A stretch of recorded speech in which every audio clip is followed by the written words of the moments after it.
বুখারী শরীফে এসেছে প্রতি রমজান মোবারকে হযরতে জিবরাইল আসতেন, হুজুরকে বলতেন, হুজুর আপনি তেলাওয়াত করেন আমি শুনি, যতটুক নাজিল হয়েছে পড়েন। হুজুর পড়তেন, জিবরাইল শুনতেন, আবার জিবরাইল পড়তেন, হুজুর শুনতেন। এমনি করে করে যে বছর হুজুর ইন্তেকাল করবেন, হুজুরের জীবনের শেষ রমজান মোবারকে কোরআন নাজিল পরিপূর্ণ হয়ে গেছে। হযরত জিবরাইল বলেন, হুজুর কোরআন তো নাজিল তামাম হয়ে গিয়েছে, এবার আপনি পুরা কোরআন পড়ে আমারে শোনান। হযরতে রাসূল পুরাটা পড়ে 30 পারা পড়ে শোনায় দিলেন, জিবরাইল শুনলেন। এবার জিবরাইল বলেন, হুজুর আমি তেলাওয়াত করতেছি আপনি শোনেন। হযরতে জিবরাইল 30 পারা পড়লেন, হুজুর শুনলেন। আবার হযরত জিবরাইল বলেন, হুজুর আবার আপনি পড়েন। হুজুর পড়লেন, জিবরাইল শুনলেন, আবার জিবরাইল পড়লেন, হুজুর শুনলেন। তার মানে হলো হুজুর যে বছর ইন্তেকাল করলেন ওই বছরের রমজান মোবারকে হযরত জিবরাইল 2 বার পড়েছেন, হুজুর শুনেছেন, আর হুজুর 2 বার পড়েছেন, জিবরাইল শুনেছেন, যাতে করে একটা জের জবর, একটা আয়াত, একটা সেমিকোলন যেন বাদ না পড়ে যায়। শাহরু রমাদান আল্লাযী উনজিলা ফীহিল কুরআন, রমজানের পবিত্র মাসে আমি অবতীর্ণ হয়েছি। সুবহানাল্লাহ। যদি প্রশ্ন করা হয় রমজানে তো আসছো, কিন্তু প্রথম নাজিল হয়েছিল কোন সময়? ওটা কি দিন ছিল না রাত ছিল? কোরআন তার জবাবে বলে, ইন্না আনজালনাহু ফি লাইলাতিল কদর, কদরের পবিত্র রাতে আমি এই পৃথিবীতে আমার আগমন ঘটেছিল। যদি প্রশ্ন করা হয় বুঝলাম সবই, কেন নাজিল হয়েছে তুমি? এই পৃথিবীতে তোমার আসার উদ্দেশ্য কি? মূল কাজটা কি? এই প্রশ্ন যদি করা হয়, কোরআনে কারীম তার জবাবে বলে, শোনো কেন এসেছি। লিতুখরিজান নাসা মিনাজ যুলুমাতি ইলান নূর, আমার মিশন হচ্ছে গোটা বিশ্ব মানবতাকে পুঞ্জীভূত জমাট বাঁধা অন্ধকারের ভেতর থেকে টেনে বের করে আলোর সন্ধান দিতে, আলোর দিকে আনার জন্য আমি কোরআন নাজিল হয়েছি। আল্লাহ পাক আমাদের জন্য একটি পবিত্র মাস আমাদেরকে দিচ্ছেন, দান করেছেন, যে মাসটির নাম হচ্ছে রমাদান। রমাদান হচ্ছে রামদুন, রা মিম দত, রম ধাতু থেকে উৎপত্তি, এর অর্থ হচ্ছে জ্বালানো, পুড়িয়ে দেওয়া, ভস্ম করে দেওয়া। রমাদান, রমজান মুবারকে যারা নাকি সিয়াম সাধনা করে, আত্মত্যাগ করে, অর্থাৎ তিতিক্ষা, ত্যাগ এবং তিতিক্ষা করে, রমজান মুবারকে আল্লাহ পাক যেভাবে রোজা চান ওইভাবে যারা রোজা রাখে, তাদের সমস্ত গুনাহ সমূহকে আগুন যেমন আবর্জনাকে জ্বালিয়ে দেয়, রোজা যদি সঠিকভাবে কারো হয় তাহলে তার গুনাহগুলিকে এইভাবে জ্বালিয়ে ভস্ম করে দেয়। সুবহানাল্লাহি ওয়া বিহামদিহি। এই রমাদান আমাদের সামনে। আমি আমার আলোচনার শুরুতে আমি আপনাদের খেদমতে আরজ করতে চাই যে মাসটির মধ্যে আমরা প্রবেশ করতে যাচ্ছি, দুটি জিনিস আমাদের সামনে এখন। একটি হচ্ছে আমরা মাহে রমজানকে ইস্তেকবাল করতে যাচ্ছি, মাহে রমজান আমাদের সামনে। দোয়া করে নেই যে আল্লাহ পাক এই পবিত্র রমজানের সম্মান করার মতো তৌফিক আমাদেরকে দান করো, আর যেভাবে রোজা রাখলে পরে তুমি খুশি হও সেইভাবে আমাদেরকে রোজা রাখার তৌফিক দান করো, বলি আমিন। এটি হচ্ছে সর্বশ্রেষ্ঠ মাস আল্লাহ পাক মুসলমানদের জন্য দান করেছেন। আবারও বলি আলহামদুলিল্লাহ। কোরআন শরীফের মধ্যে আল্লাহ সমস্ত ইবাদতের কথা বলেছেন, কিন্তু ডিটেইলস আলোচনা করেন নাই। হজ করতে হবে, কিন্তু উকুফে আরাফা করতে হবে, রমিয়ে হেজার করতে হবে, রমিয়ে জেবার করতে হবে, তারপরে 7 বার তাওয়াফ করতে হবে, সাফা মারওয়া সাই করতে হবে। এগুলি কিন্তু কোরআন শরীফে আসে নাই, ডিটেইলস আসে নাই। নামাজ পড়তে হবে, কিন্তু জোহরে কয় রাকাত, আসরে কয় রাকাত, মাগরিবে কয় রাকাত, এই রাকাতগুলি কিভাবে বিন্যস্ত করতে হবে কোরআন শরীফে তা আসে নাই, বর্ণনা করা হয়নি। যাকাত দিতে হবে, কিন্তু কত টাকা হলে কত টাকা দিতে হবে, কত মন ধান হলে কতটুকু দিতে হবে, কত ছাগল হলে, কত গরু হলে, কত পরিমাণ সোনা হলে, কত পরিমাণ রৌপ্য মজুদ থাকলে যাকাত দিতে হবে, এর বিস্তারিত বিবরণ কোরআন শরীফে আসে নাই। চিন্তা হতে পারে যে তাহলে এগুলো আমরা পাইলাম কই? আমরা পেয়েছি কোরআনের ব্যাখ্যা হচ্ছে রাসূল করিম সাল্লাল্লাহু আলাইহি ওয়াসাল্লাম, হুজুর এটাকে আমাদেরকে বলে দিয়েছেন। তিনি সারে ছিলেন, শরীয়ত প্রণেতা ছিলেন। তো সমস্ত ইবাদতকে আল্লাহ পাক সংক্ষেপে সংক্ষেপে তিনি আউটলাইন অথবা গাইডলাইন তিনি দিয়েছেন আল্লাহ পাক। রমজান মুবারক হচ্ছে একমাত্র ইবাদত যে রমজান সম্পর্কে আল্লাহ পাক ডিটেইলস পূর্ণ একটি রুকু আল্লাহ পাক আলোচনা করেছেন। সুবহানাল্লাহ। রোজা শুরু করবেন কোনখান থেকে, শেষ করবেন কোথায় গিয়ে?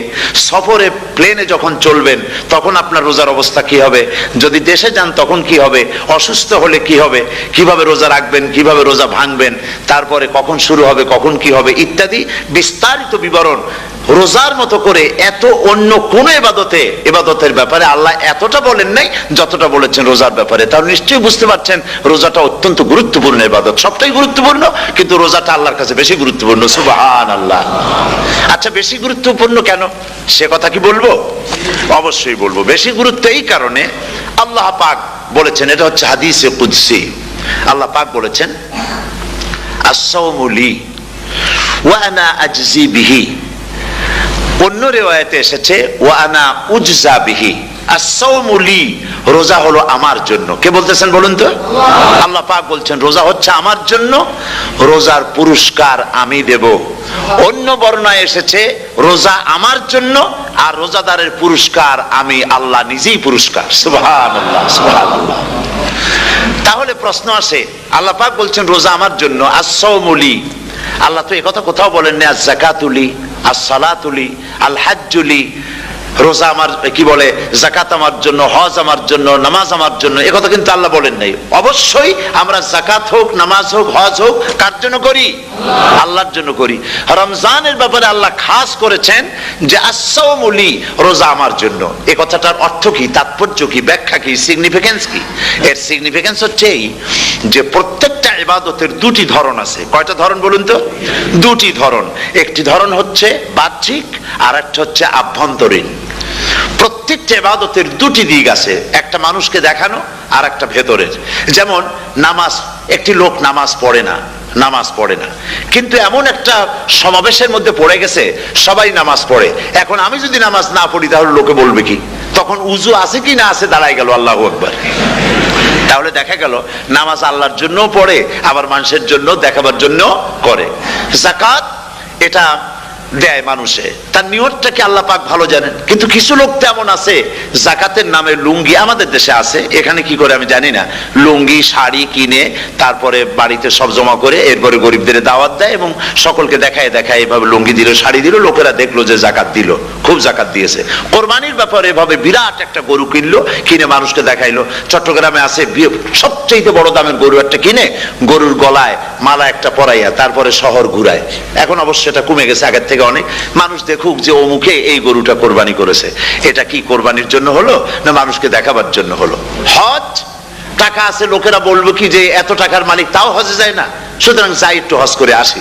তাহলে হজ করা গেল, আবার মানুষকে দেখাবার জন্য করলো। দুটি জিনিস আছে। কিন্তু একমাত্র রোজা যদি কেউ রাখে মানুষকে দেখাবার জন্য, সকাল থেকে শুরু করে সন্ধ্যা পর্যন্ত না খাইয়া কোনো পাগলও থাকবে না। বলেন আপনারা ঠিক কিনা? সে তো মানুষকে দেখাবার জন্য দাঁত পরিষ্কার করে নিল আর দুপুরে ভাত খাই নিল, বউতেও টের পাইল না। পারবে কিনা? পারবে। টয়লেটে গিয়ে খাই নিল ভালো করে, কোন একটা আড়াল জায়গা নিয়ে খেয়ে গেল, বাচ্চাও দেখলো না, বউতেও দেখলো না, খেয়ে নিল। তাহলে সে তো রোজা রাখলো না। আল্লাহ পাক বলছেন আস-সাওমু লি, রোজা হচ্ছে আমার জন্য। যে রোজা রাখে আমার জন্যই রাখে, মানুষকে দেখাবার জন্য সারাদিন না খাইয়ে থাকার কোনো প্রশ্নই ওঠে না। সুবহানাল্লাহ। সুতরাং রোজা যে রাখলো সে আমার জন্যই রাখলো। ওয়া আনা আজজি বিহি, রোজার পুরস্কার আমি আমার হাত দিয়ে দেব। সুবহানাল্লাহ, আমার হাত দিয়ে দেব। ম্যানেজার যদি বলে এই কাজগুলি করলে পরে বেতন, নির্ধারিত বেতন পাবা, আর এইটা যদি করো তাহলে বেতনটা আমি দেবো আমার হাত দিয়া, তাহলে এমপ্লয় যারা তারা বুঝতেই পারবে যে মালিক যখন নিজেই দেবে তাহলে ম্যানেজারের মতো দেবে না, মালিকের মতোই বড় করে দেবে। তো আল্লাহ পাক ফেরেশতাদের কাছে এটা রাখেন নাই, সব নেকি তোমরা লেখো গিয়া, আর রোজার সওয়াব আমার হাত দিয়ে আমি দেব। সুবহানাল্লাহ। এরপরে আল্লাহ পাক বলছেন, অন্য রিওয়ায়াতে এসেছে রোজা আমার জন্য, আর রোজাদারের পুরস্কার আর কিচ্ছু না, রোজাদারের পুরস্কার আমি আল্লাহ নিজেই পুরস্কার হয়ে যাব। সুবহানাল্লাহ। হাদিস শরীফে এসেছে রোজা রাখলে পরে ক্ষুধার কারণে, খালি পেটে থাকার কারণে টক্সিন জাতীয় এক প্রকারের গ্যাস তৈরি হয় পেটের ভেতরে, স্টমাকের মধ্যে, ফলে মুখে এক রকমের দুর্গন্ধের সৃষ্টি হয়। নবীজি বলেছেন রোজাদারের মুখের থেকে যে গন্ধ বের হয়, আল্লাহ পাকের কাছে রোজাদারের মুখের গন্ধ মিস্ক আম্বারের চাইতে বেশি পবিত্র। আপনার মুখের গন্ধটাও আল্লাহর কাছে পবিত্র। রোজাদারের জন্য, রোজাদারদের জন্য জান্নাতের একটি দরওয়াজা খাস করে রাখা হয়েছে, যার নাম রায়্যান। এই দরওয়াজা রোজাদারদের জন্য, কেবলমাত্র রোজাদারেরা সেখান থেকে প্রবেশ করবে, আর কেউ প্রবেশ করতে পারবে না। এই রোজাদারদের সম্পর্কে আল্লাহ পাক বলেছেন, হাদিস শরীফে এসেছে, বুখারী শরীফের হাদিস, রাসূল করিম সাল্লাল্লাহু আলাইহি ওয়াসাল্লাম বলেছেন, লিসায়েমে ফারহাতান, ফারহাতুন ইনদা ফিতরিহি ওয়া ফারহাতুন ইনদা লিকাই রাব্বিহি। রোজাদারের জন্য দুইটা খুশি। কয়টা খুশি বলুন তো? কে বলছেন? আল্লাহ রাসূল বলছেন রোজাদারের জন্য দুইটা খুশি। লিসাইমে ফারহাতান, দুটি খুশি। ফারহাতুন ইনদা ফিতরিহি, একটা খুশি হচ্ছে ইফতারের সময়। এই ফিতরিহিতে, এই ফিতরিহি দুটি কথা, এই একটি কথার দুটি ব্যাখ্যা হয়। একটা হচ্ছে ইফতারের সময়, ইফতারের কথা বলা হয়েছে, আর ঈদের কথাও এর মধ্যে বলা হয়েছে। ইফতারের সময় হলো একটা খুশি, আর একটা খুশি হচ্ছে ইনদা লিকাই রাব্বিহি, যখন রোজাদারের সঙ্গে আল্লাহ পাক দেখা করবেন তখন হবে আরেকটা খুশি। তার মানে হচ্ছে রোজাদারদের সঙ্গে স্পেশাল আল্লাহ রাব্বুল আলামিন সাক্ষাৎকারের ব্যবস্থা করবেন। সুবহানাল্লাহ। তাহলে দুটি জিনিস হলো, একটা হলো ইফতারের জন্য দুটা, রোজাদারের জন্য দুটা খুশি, একটা হলো ইফতারের সময়, আর একটা হচ্ছে আল্লাহর সঙ্গে যখন দেখা করবে। তো ইফতারের যে খুশিটা, এই খুশি রোজাদার ছাড়া কেউ বুঝবে না। ইফতার সারাদিন রোজা রাখার পর সামনে পেঁয়াজি, বেগুনি, সালাদ, তরমুজ, মিষ্টি, তারপরে আম্বালা সুইট মিটের নানান রকমের মিষ্টি, এরপরে মুড়ি, কত কিছু সব সামনে নিয়ে বসে আছে। দেখছেন অবস্থা? সমস্ত কিছু সামনে বসা, ঘড়ির দিকে তাকানো। আপনি যদি 5 মিনিট আগে খান, ফেরেশতা এসে মুখের উপর থাপ্পড় মারবে, বেটা খাইলি কেন? বলবে কেউ? বলবে না। কোন ফেরেশতা লাঠি নিয়ে দাঁড়ায় আছে? দাঁড়ায় নাই। কিন্তু আপনি খাচ্ছেন না কেন? সুবহানাল্লাহ, সুবহানাল্লাহ বলবেন না? অন্তত 1500 বছর আগে আল্লাহ রাব্বুল আলামিন নির্দেশ করে রেখেছেন, সূর্য সাদা হওয়া থেকে, পূর্ব দিগন্ত সাদা হওয়া থেকে শুরু করে পশ্চিম দিগন্তে যখন কালো রেখা দেখা দেবে, যখন মাগরিব হয়ে যাবে, সূর্যাস্ত যাবে, ততক্ষণ পানাহার আর স্ত্রী সম্ভোগ থেকে বিরত থাকো। 1500 বছর আগের আল্লাহ রাব্বুল আলামিনের এই নোটিশ কিভাবে কার্যকরী হচ্ছে উম্মতের মধ্যে, মুসলমানদের ভেতরে। খাবার সামনে আসে, পিপাসা লেগেছে, এখন তো পিপাসা লাগে না, খুব ঠান্ডার সময়, এখন রোজা রাখতে খুব মজা হবে, তাই না? খুব মজার রোজা। কিন্তু এই রোজা যখন জুন মাস আর জুলাই মাসে আসবে, তখন টের পায় মানুষ রোজা কাকে বলে। প্রচন্ড পিপাসা, সামনে সব খাবার পড়ে আছে, একটা খাবারের দিকে রোজাদারের হাত যায় না, ঘড়ির দিকে তাকায় আর চুপ করে বসে বসে আল্লাহর জিকির করতে থাকে। আল্লাহ কয়, ফেরেশতারা দেখ, এই বান্দা বানাইতে নিষেধ করছিলি। সুবহানাল্লাহ। আল্লাহ খুশি হয়ে যান। রোজাদার অপেক্ষা করতে থাকে, ঠিক যখন কাটায় সময়টা এসে গেছে, তখন আল্লাহর নাম করে খুরমা দিয়ে, পানি দিয়ে ইফতার শুরু করে দিল। আল্লাহ পাক খুশি হয়ে গেলেন। এই যে ইফতার, সারাদিন রোজা রাখা ইফতার করায় যে মজা, রোজা রাখলো না এরকম লোকেরাও কিন্তু ইফতার করে না? পুরান ঢাকায় আছে, ঢাকার তো কয়েকটা এলাকা আছে, পুরান ঢাকার লোকেরা নাকি বলে যে, যারা রোজা রাখে না তারা বলে যে, রোজা না রাখে একরকম পাপ করছি, আর ইফতার না করিয়া কবিরা গুনাহ করবো নাকি, ইফতার তো করাই লাগবে। তো খুব মজা করে ইফতার করে তারা। তো সারাদিন রোজা রেখে পেঁয়াজি, ছোলা, বুট, মুড়ি খাওয়ায় যে মজা, সারাদিন ভাত খাইয়া তারপরে ইফতারের শরীক হওয়া, ছাগলে ঘাস খাইলে যেমন লাগে ওইরকম তার মুখে লাগে, এই মজা পাবে না। রোজাদারের যে মজা লাগে সেই মজা সে পাবে না। সারা মাস রোজা থাকার পর, আল্লাহর হুকুম মেনে সারা রাত রোজা রাখার পর, তারপরে ঈদের দিনে জামা কাপড় পরিষ্কার করে, শেরওয়ানি গায়ে লাগাইয়া, পাঞ্জাবি পরে, আতর মেখে, এরপরে ঈদের জামাতে যখন দাঁড়ায় যায়, সে যে মজা পায়, সারা মাস রোজা রেখে ঈদের জামাতে গিয়ে সে যে মজা পায়, যে রোজা রাখলো না, ঈদের দিনে খুব জামা পাজামা, সেন্ট এগুলো মেখে টেকে প্রথম কাতারে গিয়ে দাঁড়ায় গেছে, ও সেই মজা পাবে না। ওর মনের মধ্যে একটা সোর সোর ভাব থেকেই যায়। সে মনে মনে ভাবে এই জামাত আমার না, জোর করে আসছি, এইখানে দাঁড়াবার যোগ্যতা আমার নাই। মনের মধ্যে সে একটা অপরাধী ফিল করে, সে ফিল করতে থাকে। সুতরাং রোজাদারের জন্য দুইটা খুশি, একটা হচ্ছে ইফতারের সময়, আর একটা খুশি হবে যখন আল্লাহ তাদেরকে দেখা দেবেন। সুবহানাল্লাহ।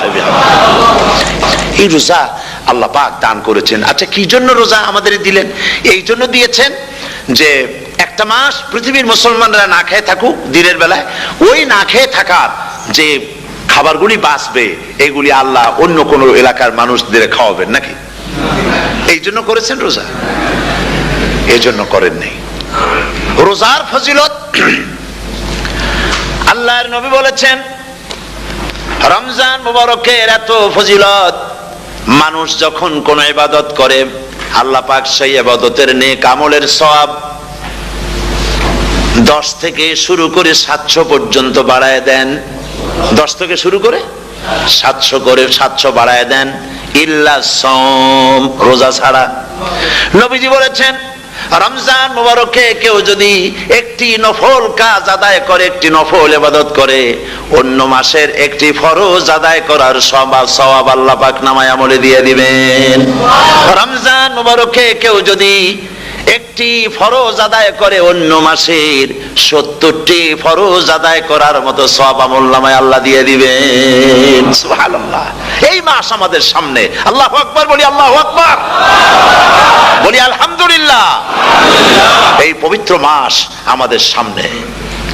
এই মাসে এত সওয়াব, নফল হয় ফরজের মতো, আর ফরজ হয় 70টা ফরজের মতো। এত সওয়াব কেন হইল? আমরা না খেয়ে থাকি সেই জন্য নাকি? বলতে পারেন কেন হলো? একটি কারণ, শাহরু রমাদান আল্লাযী উনজিলা ফীহিল কুরআন। সুবহানাল্লাহ বলবেন না? এই রমজান মাস হচ্ছে সেই মাস যে মাসে আল্লাহ রাব্বুল আলামিন কোরআনে কারীমকে নাজিল করেছেন।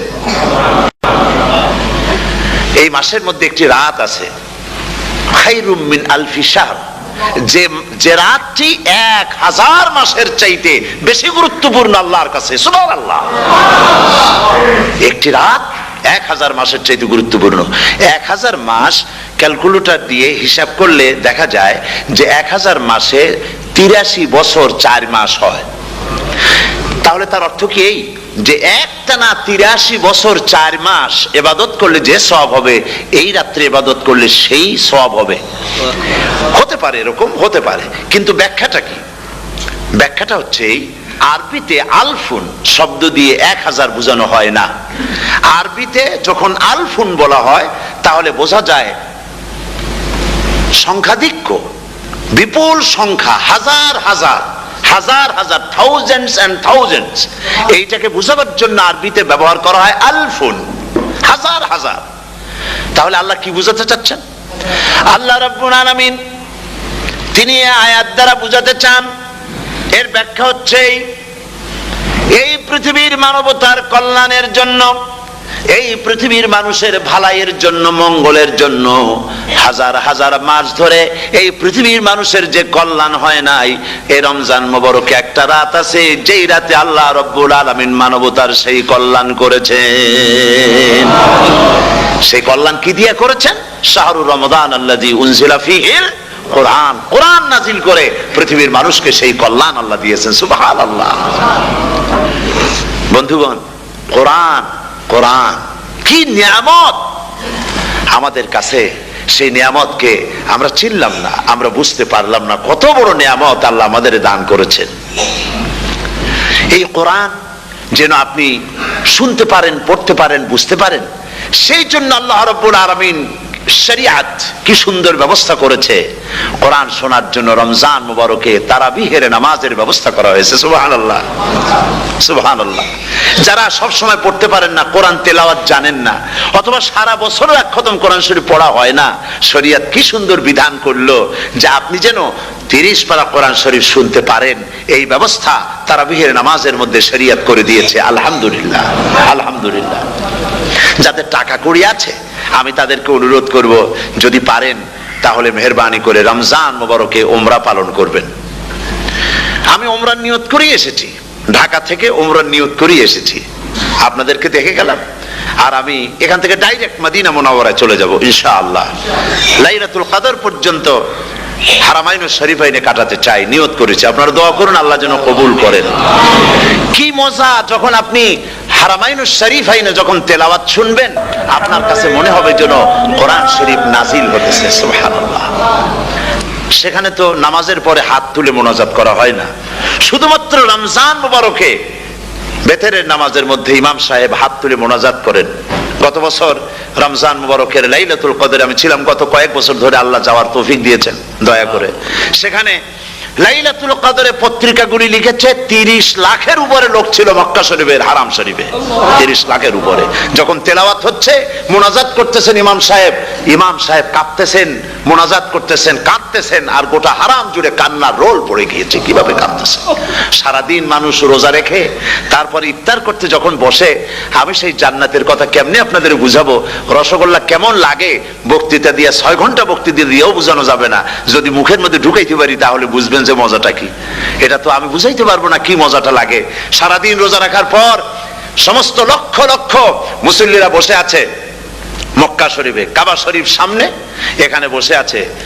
রোজাদারের সামনে আছে জমজমের পানি আর মদিনা মুনাওয়ারার খুরমা। আল্লাহর ঘর সামনে, জান্নাতের থেকে আর কাকে বলে! সুবহানাল্লাহ। আর মসজিদে নববীর ভিতরে মদিনার আকর্ষণ কাশাস আলাদা। মদিনা শরীফের আপনাকে যদি পাইয়া যায় কোন আরব, কোন মাদানী, আপনারা ছাড়বি না, আদর করে পাশে বসাবে, তোমারে আমি এই জিনিস খাওয়াবো, এইটা দিয়ে ইফতার করাবো, আমার কাছ দিয়ে তুমি উঠতেই পারবে না, আপনাকে জোর করে বসায় দিবে। মসজিদে নববীতে রিয়াদুল জান্নাহ রাসূল করিম সাল্লাল্লাহু আলাইহি ওয়াসাল্লামের কবর শরীফের কাছে বসে আপনি ইফতার করতেছেন, কত বড় নসিব!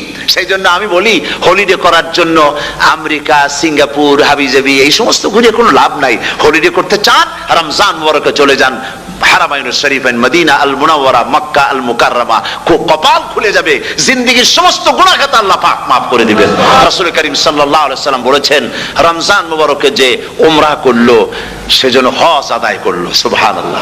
অন্য রিওয়ায়াতে এসেছে, যে ব্যক্তি রমজান মুবারকে উমরা করলো সেজন্য আমার সাথে হজ আদায় করলো। সুবহানাল্লাহ। তো বলতেছিলাম যে কোরআনে কারীম হচ্ছে একটি বিরাট নিয়ামত। এই নিয়ামত শোনানো হয় রমজান মুবারকে। আমি এবার এসে খুব খুশি হলাম একথা শুনে যে ইস্ট লন্ডন মসজিদ তারা একটা ব্যবস্থা করেছে, সুন্দর একটা রেডিও তারা আবিষ্কার করেছে। না কি করছেন আপনারা? ট্রান্সমিটার তৈরি করেছেন। ওনারা ওখানে রেডিও বিক্রি করেন।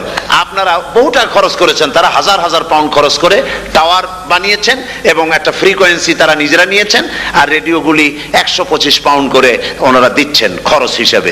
এটা যারা নিয়ে যায় ঘরের মধ্যে বসে তারাবিহের তেলাওয়াত তারা শুনতে পাবেন। মহিলারা অনেক সময় আসতে পারেন না, মহিলারা ঘরে বসে শুনতে পারবেন। ওই ইস্ট লন্ডন মসজিদে যত ওয়াজ হবে, তেলাওয়াত হবে, নামাজ হবে, আজান হবে, ওয়াজ হবে, জিকির হবে, সব আপনার ঘরে বসে আপনি শুনতে পারবেন। আল্লাহ রাব্বুল আলামিন এই ইকদামকে, এই পদক্ষেপকে আল্লাহ কবুল করুন, সবাই বলেন আমিন। এবং প্রত্যেকের ঘরে ঘরে এই রেডিও পৌঁছে যাক, আমরা বলি আমিন। আল্লাহ যেন কবুল করেন। আপনি ঘরে বসে মসজিদের সমস্ত প্রোগ্রাম পেতে পারবেন। আর কি সুন্দর, সেখানে যিনি তেলাওয়াত করেন, আজান দেন, আলহামদুলিল্লাহ, তার আজান শুনলে পরে তো মনে হয় যে আমি মক্কা শরীফে চলে গেছি, মদিনায় চলে গেছি। আর তেলাওয়াত কত সুন্দর, আলহামদুলিল্লাহ। আল্লাহ তার প্রতি রহম করুন, আমরা বলি আমিন। সুতরাং বলতেছিলাম যে এই পবিত্র রমজানুল মুবারক, এটি কি, জিনিসটা কি, জিনিসটা বুঝাবার জন্য আমি বলি, যেমন এই ঘড়িটা এটা কেনার পর 2-1 বছর পর এটা ফাস্ট হয় অথবা কি হয়, স্লো হয়ে যায়। তখন এটাকে সারার জন্য আমরা হসপিটালে দেই। হসপিটাল মানে লন্ডন হসপিটাল না, ঘড়িরও হসপিটাল আছে। তো ঘড়ির হসপিটালে দিলাম, ওরা এটাকে দেখে শুনে ওয়াইলিং করে টরে দিল ঠিক মতো। একবার যদি ঠিক করে দিল, আবার আমার 1-2 বছর চললো, আর কোনো ডিস্টার্ব করবে না, ঠিক কিনা? আপনার গাড়ির ইঞ্জিন যদি কোনো রকমের অসুবিধা করে, তাহলে গাড়ির ইঞ্জিনকে ওভারহোলিং করতে হয়, ইঞ্জিন ডাউন দিতে হয়। একবার যদি ইঞ্জিন ডাউন দিলেন, ওভারহোলিং করলেন, তাহলে আপনার এই গাড়ি 5-6 বছরের জন্য আর হাত দিতে হবে না। এই কথাগুলি বুঝতে পারছেন কিনা? সারা জীবন, সারা মাস অন্যায় করার পরে, গুনাহ করার পরে মানুষের অন্তঃকরণে কালিমা লেগে যায়, আল্লাহ রাব্বুল আলামিন রমজান মোবারকের একটা ব্যবস্থা করেছেন, ইঞ্জিন ওভারহোলিং এর মতো, ইঞ্জিন ডাউন দেওয়ার মতো আপনার কালকে, আপনার আত্মাকে, আপনার বিবেককে, আমার বিবেককে পরিষ্কার করার জন্য রমজান মাস করে দিয়েছেন। রমজান মোবারকের একটি মাসের কোর্স যদি কমপ্লিট করা যায়, তাকওয়া দিয়ে যদি ভরে দেওয়া যায়, তাহলে বাকি 11 মাস আরামসে চলবে, কোনো অসুবিধা হবে না। নবীজি বলেছেন রমজান মুবারকে মাস আসার সঙ্গে সঙ্গে আল্লাহ রাব্বুল আলামিন তিনি জান্নাতের সমস্ত দরজাগুলি খুলে দেন, আর জাহান্নামের সব দরজাগুলি আল্লাহ রাব্বুল আলামিন বন্ধ করে দেন। সুবহানাল্লাহ। আর শয়তানকে শৃঙ্খল দিয়ে বেঁধে ফেলা হয়, শিকল দিয়ে শয়তানরা বাঁধা হয়ে যায়। এই হাদিসটা যখনই শোনাই বিভিন্ন জায়গায় লোকেরা বিভিন্ন জায়গায় প্রশ্ন করে, হুজুর কোন তো যে শয়তানরে বাঁধতে হয়, কিন্তু রমজান মাস তো লোকেরা মদ খায়, মিথ্যা কথা কয়, তাহলে শয়তান বাঁধা থাকলো কেমনে? আমি বলি দেখেন, এরও ব্যাখ্যা আছে। এর ব্যাখ্যা হলো এই, কোন কোন ঘড়ি আছে একবার চাবি দিলে 6 মাস চলে, আর একবার চাবি দিলে 2 বছর চলে, আবার চাবি দিলে লাইফ চলে যায়, এরকমের ঘড়িও আছে। কোন কোন মানুষের শয়তানে এমন চাবি দিছে যে চাবিতে 6 মাস চলে, কোনটায় 10 মাস চলে, কোনটায় বছর চলে। রোজার মাসেও যারা গুনাহ করে শয়তানে এমন চাবি দিছে যে রোজার মাসেও বন্ধ হচ্ছে না, এরা শয়তানের খপ্পরে পড়ে গেছে। আল্লাহ এই চাবি থেকে মুসলমানদেরকে হেফাজত করুন, বলি আমিন। জোরে বলেন আমিন। শয়তান থেকে পানাহ কেউ দিতে পারে না, কোন গভর্নমেন্ট পারবে না। ব্রিটিশ গভর্নমেন্ট পারবে নাকি? American government? কেউ পারবে না। শয়তান থেকে পানাহা দিতে পারে কেবলমাত্র কে? ওই আল্লাহ রাব্বুল আলামিন আমাদেরকে শিখায় দিয়েছেন, শয়তানের ওয়াসওয়াসা থেকে আমার কাছে পানাহা চাও। আউযু বিল্লাহি মিনাশ শাইতানির রাজিম। বিতাড়িত মরদুদ শয়তানের ওয়াসওয়াসা থেকে পানাহা চাই, আল্লাহর কাছে পানাহা চাও। আল্লাহ পাক বলেন আমি পানাহা দিতে পারি শয়তানের ওয়াসওয়াসা থেকে। শয়তান থেকে আশ্রয় একমাত্র সিকিউরড, নিরাপত্তা পেয়েছেন আল্লাহর পয়গম্বরেরা। সুবহানাল্লাহ। আম্বিয়া আলাইহিমুস সালাম তারা আল্লাহ কর্তৃক নিয়ন্ত্রিত, শয়তানের ক্ষমতা নাই পয়গম্বরদের কাছে যাওয়া। চতুর সীমানার ভেতরে শয়তান প্রবেশ করে কোন নবীকে ওয়াসওয়াসা দিতে পারবে না, বলি সুবহানাল্লাহ। এই জন্য শয়তান থেকে বেঁচে যাওয়া, শয়তানের ওয়াসওয়াসা থেকে বাঁচা খুবই কঠিন। সেই জন্য আল্লাহ পাক বলছেন শয়তানকে বেঁধে রাখা হয়, জান্নাতের সমস্ত দরজা খোলা, জাহান্নামের সমস্ত দরজা বন্ধ হয়ে যায়। এই নিয়ামতের মাস আমাদের সামনে। প্রত্যেকটি যখন কোনো ওয়ার্কশপ হয়, তো ওয়ার্কশপের জন্য এক একটা কি বলে সিলেবাস থাকে। রমজান মুবারক একটা ওয়ার্কশপ। এই ওয়ার্কশপের মধ্যে একটা সিলেবাস আছে, সেই সিলেবাসের নাম হচ্ছে কোরআন। কোরআন কোরআন কোরআন নাজিলের মাসে আমরা কি কোরআন তেলাওয়াত করি? বলেন। রোজা হচ্ছে, হাদিস শরীফের মধ্যে বলা হয়েছে আস-সাওমু জুন্নাহ, রোজা হচ্ছে ঢাল। রোজা কি কন্ত? ঢাল। বোঝেন তো ঢাল কি? প্রোটেক্টর। আপনি জিহাদের ময়দানে, যুদ্ধের ময়দানে নিরাপত্তার জন্য, বাইরের থেকে আক্রমণকে ফিরাবার জন্য কি ব্যবহার করেন? ঢাল ব্যবহার করেন। রোজা হচ্ছে ঢাল, শয়তানের সমস্ত আক্রমণ থেকে বাঁচার জন্য রোজা হচ্ছে ঢাল।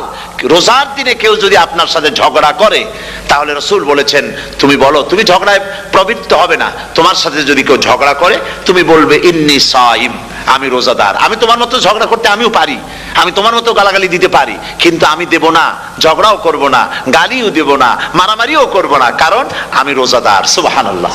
রোজা আপনাকে গুনাহ থেকে বাঁচায় দেবে। দেখেন রোজা কিভাবে গুনাহ থেকে বাঁচায়। মিথ্যেবাদী, মিথ্যেবাদী সারাক্ষণ মিথ্যে কথা বলে, কিন্তু রোজার মাস আসছে। এখন মিথ্যাবাদী যারা, তাদের ঘনিষ্ঠ লোকদের কাছে শুনেছি যে তারা বলে, যদি কোনো লোক দিনের বেলা আইসে যায় আর এমন কথা, যে কথা বলতে গেলে মিথ্যা বলা ছাড়া উপায় নাই তার জন্য, সে তখন বলে ভাই তুমি তো অসময় আসছো, এখন আমি খুব ব্যস্ত, আই এম ভেরি বিজি, তুমি রাত্রে আসো। কথা বুঝতে পেরেছেন তো? রোজা হচ্ছে কি? রোজাটা কি বলে? ঢাল। কোন মেয়ে লোকের দিকে চোখ পড়লো, আহা আমি তো রোজাদার, চোখকে সাথে সাথে নিচে নামায় ফেললো। গানের আওয়াজ আসলো, আমি তো রোজাদার, সে গানটা শুনলো না। কাজী সমস্ত গুনাহ থেকে বাঁচার জন্য রোজা একটা বিরাট হাতিয়ার। সুবহানাল্লাহ।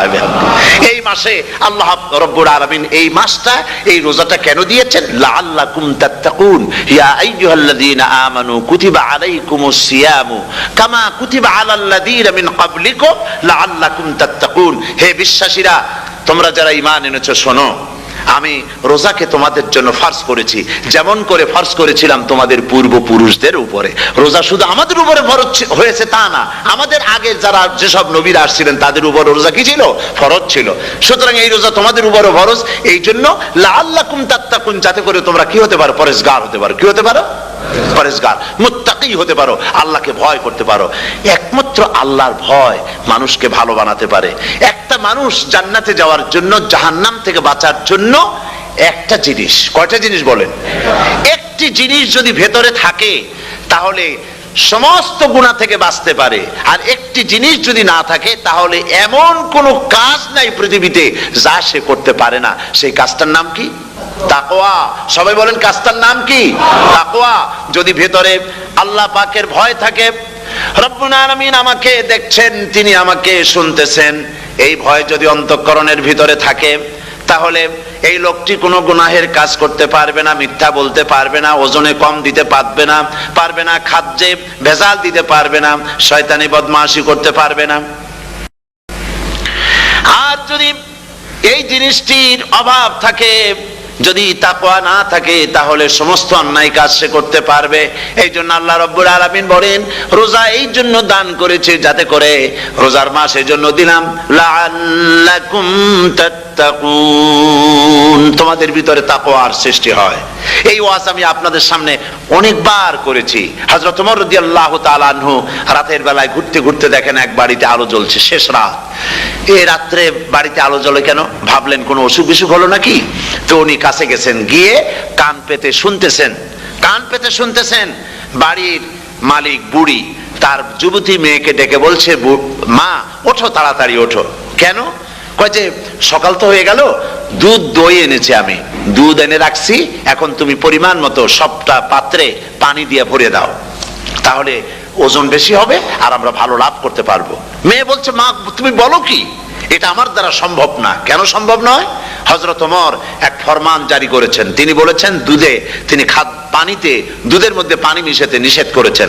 তাছাড়া রাসূল করিম সাল্লাল্লাহু আলাইহি ওয়াসাল্লাম খাদ্যদ্রব্যে ভেজাল দিতে নিষেধ করেছেন। কাজী হযরত ওমরের এই নির্দেশকে আমি অমান্য করতে পারবো না। মা বলছে, দেখো ওমর এখন তো ঘুমাইতেছে, এত রাত্রে তিনি কি এখানে আসছেন নাকি আমাদের এই কারবার দেখতে? তুমি পানি মিশাও ইচ্ছে মতো। মেয়ে বলছে, মা হযরত ওমর ঘুমাতে পারেন, তার পুলিশেরা, তার গোয়েন্দা বিভাগের লোকেরা ঘুমাতে পারেন, হযরত ওমরের চোখকে ফাঁকি দেওয়া যাবে, হযরত ওমরের পুলিশকে ফাঁকি দেওয়া যেতে পারে, কিন্তু আল্লাহ রাব্বুল আলামিনের চোখকে ফাঁকি দেওয়া যাবে না। আমার পক্ষে সম্ভব নয়, আমি দুধে পানি মিশাতে পারবো না। হযরত ওমর রাদিয়াল্লাহু তাআলা চলে গেলেন, গিয়ে তার ছেলেকে ডেকে বললেন, ছেলে আমি তো এখন বুড়া হয়ে গেছি, আমার বিয়ের বয়স নাই, আমি একটা মেয়ের খোঁজ নিয়ে আসছি, যদি আমার বয়স থাকতো এই মেয়েটার আমি বিয়ে করতাম। সুবহানাল্লাহ, সুবহানাল্লাহ। এই মেয়েটা তুমি খোঁজ নাও, যদি বিয়ে না হয়ে থাকে তুমি প্রস্তাব দাও বিবাহের। কি সৌন্দর্য তিনি দেখলেন মেয়েটার মধ্যে, স্বাস্থ্য, রূপ, যৌবন, কি দেখলেন? তাকওয়া। জোরে বলেন না, কি দেখলেন? তাকওয়া। এই তাকওয়া তিনি দেখলেন। এই তাকওয়ার উপরে ভিত্তি করে আমিরুল মুমিনিন, অর্ধেকটা পৃথিবীর প্রেসিডেন্ট, খলিফাতুল মুসলিমিন, আমিরুল মুমিনিন হযরত ওমর তার ছেলের জন্য পুত্রবধূ করে তাকে ঘরে নিয়ে আসলেন। সুবহানাল্লাহ। ফায়দা কি হলো? ফায়দা এই হলো, এই মেয়ের গর্ভে যে মেয়ে হলো, সেই মেয়ের গর্ভে ফারুকে সানি, হযরত ওমর ইবনে আব্দুল আজিজ রাহমাতুল্লাহ আলাইহির মতো ফারুকে সানি আল্লাহ দান করে দিলেন। সুবহানাল্লাহ বিহামদি। এটা নাম হচ্ছে তাকওয়া। এই তাকওয়ার ব্যাপারে হযরত ওমর রাদিয়াল্লাহু তাআলা আনহু তিনি হযরত কাব বিন উবাই রাদিয়াল্লাহু তাআলা আনহুকে জিজ্ঞেস করেছিলেন যে তাকওয়ার একটা ব্যাখ্যা আপনি কি আমাকে বলতে পারেন, তাকওয়ার ব্যাখ্যাটা কি? তিনি বললেন, হ্যাঁ পারি। কি ব্যাখ্যা? তিনি বললেন যে দেখুন, তাকওয়ার ব্যাখ্যা হচ্ছে এই যে সংকীর্ণ একটি রাস্তা, সরু ন্যারো একটা রোড, এই ন্যারো রোডের দুই দিকে আছে কাঁটাযুক্ত লতা পাতা। এই কাঁটাযুক্ত লতা পাতার মধ্য দিয়ে এই সরু রাস্তা দিয়ে আপনি যখন যাবেন তো কিভাবে যাবেন? হযরত ওমর বললেন, আমার জামা কাপড় এইভাবে খুব আটোসাটো করে আমরা যাব, যাতে করে গায়ের চামড়াও না ছেড়ে আমার জামাও যাতে না ছিঁড়ে যায়। হযরতে কাব বিন উবাই রাদিয়াল্লাহু তাআলা আনহু বলছেন, এটার নামই হচ্ছে তাকওয়া। এটার নাম কি? তাকওয়া। এটার নাম হচ্ছে তাকওয়া। দুনিয়ার অসংখ্য পাপের ভেতর থেকে আপনি চলে যাবেন, পাপ যেন আপনাকে স্পর্শ করতে না পারে। এটার নাম তাকওয়া। বাইন মাছ নিশ্চয়ই খেয়েছেন আপনারা, না লন্ডনে পাওয়া যায় না? পাওয়া যায়। এই বাইন মাছ যারা খেয়েছেন আপনারা, আমি জানি না আপনারা জানেন কিনা, বাইন মাছ কোথায় থাকে? পানিতে থাকে না কাদায় থাকে? মাশাআল্লাহ, বাইন মাছ থাকে কাদার মধ্যে। কিন্তু এই বাইন মাছ যারা ধরেছে তাদের মুখে শুনেছি আমি যে বাইন মাছ থাকে কাদায়, ওকে যখন ধরে টেনে বের করা হয় কাদার মধ্যে থেকে, এক ফোঁটা কাদা ওর গায়ে নাই। এই কলুষিত সমাজ, পাপে ভরপুর। গ্রেট ব্রিটেন, আমেরিকা, পাশ্চাত্য, আমাদের দেশ, সর্বত্র পাপ আর পাপ। এই পাপের মধ্যে বাইন মাছ শুধু খাইয়েন না, ওর কাছ থেকে শিক্ষাও গ্রহণ করেন। ও যেমন কাদার মধ্যে থাকে, কাদা ওর গায়ে লাগে না, আপনিও এই সমাজের মধ্যে আপনি আপনার কাজ চালিয়ে যান, পাপ যেন আপনাকে স্পর্শ না করে। আল্লাহ যেন পাপের থেকে আমাদের বাঁচান। আমরা বলি আমিন, সবাই বলেন আমিন। এটার নাম হচ্ছে তাকওয়া। আর তাকওয়া লম্বা জামায় তাকওয়া হয় না, লম্বা দাড়িতে তাকওয়া হয় না, পাগড়ি একটা বানলেই তাকওয়া হয় না। রাসূলুল্লাহ সাল্লাল্লাহু আলাইহি ওয়াসাল্লাম বলছেন তাকওয়া হা হুনা, হা হুনা, হা হুনা, তিনবার বলেছেন, বুকের দিকে দেখায় বলেছেন তাকওয়া হা হুনা। তাকওয়া হচ্ছে এখানে। এর অর্থ এই নয় যে আমি দাড়িকে আমি ছোট করে দেখছি, জামাকে ছোট করে দেখছি, তা নয়। কিন্তু বলছি যে তাকওয়াটা হচ্ছে অন্তরের ভেতরে। এই অন্তরের ভেতর থেকেই এটার বহির প্রকাশ হতে হবে। আপনার কথায়, আপনার বলায়, আপনার ওঠায়, আপনার বসায়, আপনার চালচলনে, আপনার বিয়ে শাদীতে, আপনার ব্যবসা বাণিজ্যের সর্বত্র তাকওয়ার ছাপ প্রদর্শিত হতে হবে। তাহলেই আমার মধ্যে তাকওয়া এসেছে বলে প্রমাণ হবে। আর এটাই আল্লাহ পাক চান, রমজান মুবারকে তোমাদের মধ্যে তাকওয়া সৃষ্টি হোক। রোজা সম্পর্কে এই কথাগুলি আমি বলে নিলাম। প্রথম 10 দিন শুধু রহমত নাজিল হবে, দ্বিতীয় 10 দিনে আল্লাহ পাক শুধু মাফ করতে থাকবেন, আর তৃতীয় 10 দিনে আল্লাহ পাক জাহান্নাম থেকে মুক্ত করে দিবেন। সুবহানাল্লাহ। রমজানে মক্কা শরীফে, মদিনা শরীফে ছোট্ট একটা বাচ্চাও ঘুমায় না। অন্তত 5-7 বছর, 8-10 বছর বয়স হয়ে গেছে এরকম বাচ্চা সারা রাত্রে 1 সেকেন্ডের মধ্যে ঘুমায় না।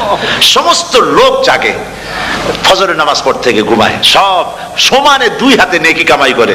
নেকি কামাইয়ের মৌসুমে বাহার। রমজান হচ্ছে নেকি কামাইয়ের বসন্তকাল। আপনারা যেন খবরদার মিস করবেন না, মিস করবেন না, খবরদার। এই মাসটা পুরাপুরি কাজে লাগাবার জন্য মায়েরা, আমার মায়েরা, বোনেরা, মেহেরবানি করে এই মাসটা কাজে লাগাবেন। গীবত গাইবেন না, রাগারাগি করবেন না, ঝগড়াঝাটি করবেন না, মিথ্যা কথা বলবেন না, তেলাওয়াত, জিকির, আজগার।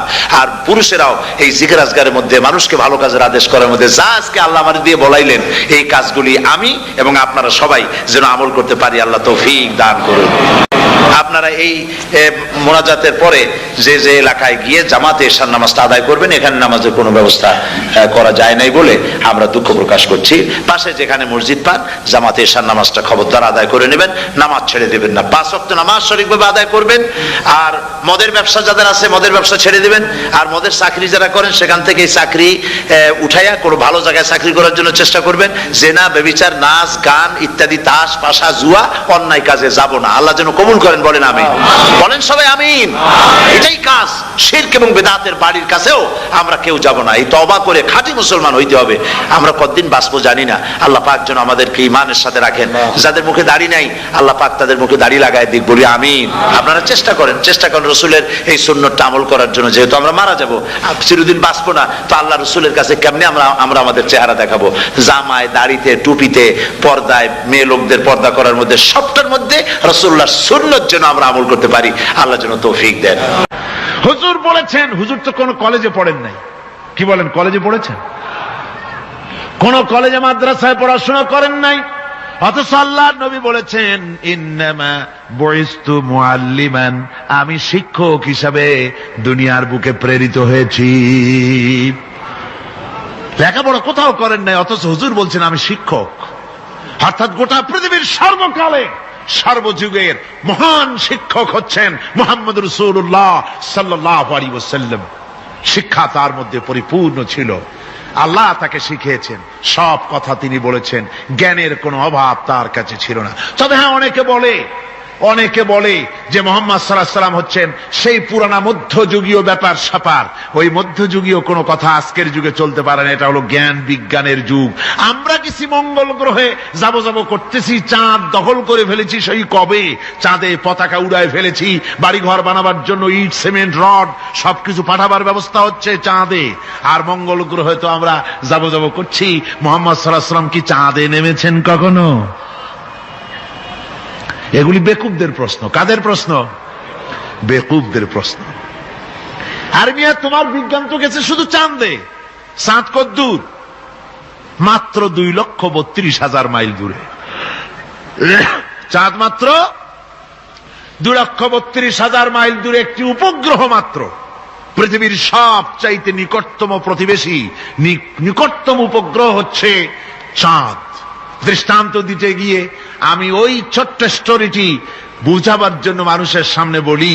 একবার এক স্বামী আর স্ত্রী দুজনে ঝগড়া লেগেছে, স্বামী স্ত্রীর ঝগড়ায় বেচারা স্বামী দুর্বল হয়ে গেছে, স্বামীর স্ত্রীর সামনে আর পেরে উঠছে না পারিয়া শেষ পর্যন্ত বলল, ঠিক আছে, তোমার মতো দাজ্জাল মার্কা বউর সাথে আমি আর থাকবো না, আমি চললাম, আমি এবার বিদেশেই চলে যাব, দেশেই থাকবো না।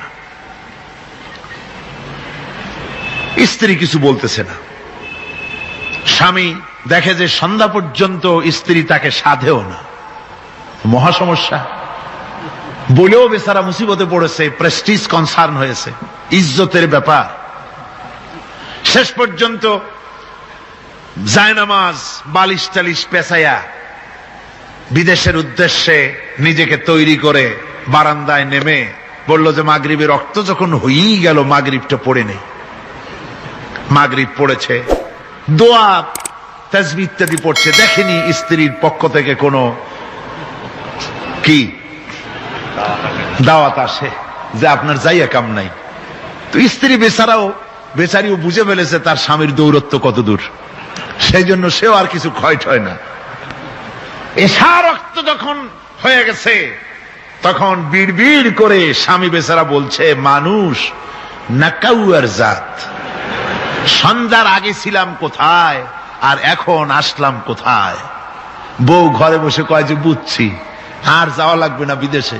ঘরের থেকে বারান্দায় নামি তুমি বলো মানুষ না কাউয়ের জাত, সন্ধ্যায় ছিলা কোথায় এখন নামছো কোথায়, তোমার আর বিদেশে যায় কাম নাই, তুমি ঘরে এসে মশারির মধ্যে ঢোকো। বুঝলেন? তো পৃথিবী থেকে মাত্র 2,32,000 মাইল দূরে চাঁদ, সেই চাঁদে অবতরণ করে বলছে মুহাম্মদ সাল্লাল্লাহু আলাইহি ওয়াসাল্লাম কি চাঁদে গেছে? আরে বেকুব, 2,32,000 মাইল দূরের চাঁদ নয়, 9,30,00,000 মাইল দূরের সূর্য নয়, কোটি কোটি সহস্র কোটি মাইল দূরের গ্যালাক্সি নয়, মিল্কি ওয়ে নয়, সমস্ত তারকারাজি গ্রহ পুঞ্জ সব কিছুকে পেরিয়ে গিয়ে 7 আকাশ ফুড়ে মুহাম্মদ সাল্লাল্লাহু আলাইহি সাল্লাম আরশে আজিম ভ্রমণ করেছেন, যা পৃথিবীর কোন বিজ্ঞানের পক্ষে সম্ভব নয়। সুতরাং মুহাম্মদ সাল্লাল্লাহু আলাইহি সাল্লাম সর্বকালের সর্বযুগের সব ব্যাপারে শ্রেষ্ঠ মহান ব্যক্তিত্ব। এরপরে আল্লাহ রাব্বুল আলামিন বলছেন, وَخَلَقْنَاكُمْ أَزْوَاجًا, আমি তোমাদের নারী এবং পুরুষের জোড়া পয়দা করেছি।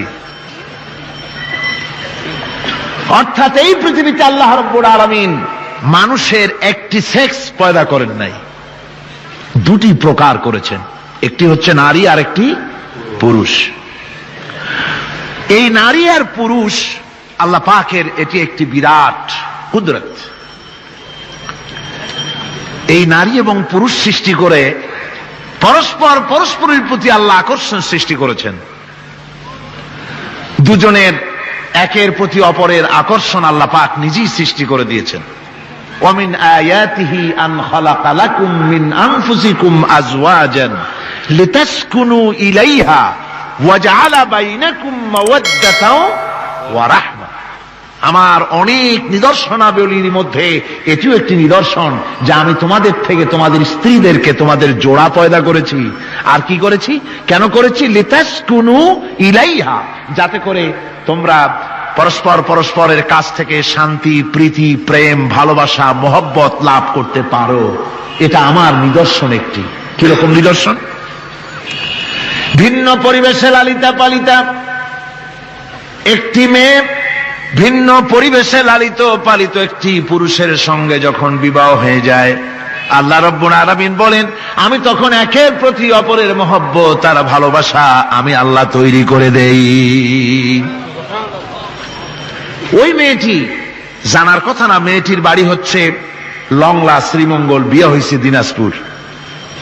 দিনাজপুরের লোকেরা বোয়াল মাছ খায় না, কিন্তু এখানের লোকেরা বোয়াল মাছ খুব পছন্দ করে। কথা বুঝতে পেরেছে? এখানে কথাবার্তা এক রকমের, সেখানের কথাবার্তা আর এক রকমের। এই দুইটা মিলাইয়া কিতে হয়েছে তো কিতে হয়েছে, কথা বুঝতে। এখন উপায়টা কি? অথচ এই দুই স্বামী স্ত্রীর মধ্যে আল্লাহ পাক কি মহব্বত পয়দা করে দেন, একজন আর একজনের জন্য জীবন দিতে প্রস্তুত হয়ে যায়। সুবহানাল্লাহ পড়েন। আল্লাহ রাব্বুল আলামিন বলেন ওয়াজআলা বাইনাকুম মাওয়াদ্দাতান, প্রথমে তো ভালোবাসা সৃষ্টি করি, প্রেম সৃষ্টি করি। বিবাহ হওয়ার পর যে ভালোবাসা হয়, বিশেষ উদ্দেশ্যকে সামনে রেখে ওই ভালোবাসা হয়। এরপরে যখন বয়স বাড়তে থাকে, যখন বার্ধক্য আসে, তখন ওই ভালোবাসাটা আর থাকে না যেটা ছিল প্রথম। সেটা আমি ওয়াজআলা বাইনাকুম মাওয়াদ্দাতান ওয়া রাহমা, মাওয়াদ্দা তখন রহমতে পরিণত হয়ে যায়। প্রথমে থাকে একটা প্রেম কেন্দ্রিক ভালোবাসা। পরবর্তী সময় যখন স্বামী বুড়ো হয়ে যায় আর স্ত্রী যখন বুড়ি হয়, তখন আল্লাহ পাক বলেন আমি উভয়ের মধ্যে সহৃদয়তা, করুণার সৃষ্টি করে দেই। পরস্পর পরস্পরের প্রতি আকর্ষণ তখন আরো বাড়িয়ে দেই। একজন আর একজন ছাড়া চলে না, বুড়ার বুড়ি ছাড়া উপায় থাকে না। ঘরের মধ্যে ফ্রিজ আছে, কালার টিভি আছে, তারপরে সুন্দর বিছানাপত্র আছে, কোন জিনিসের অভাব নাই বুড়ার। হঠাৎ করে বুড়ি একদিন মারা গেল, বুড়ায় কয় আমি গৃহশূন্য হয়ে গেছি।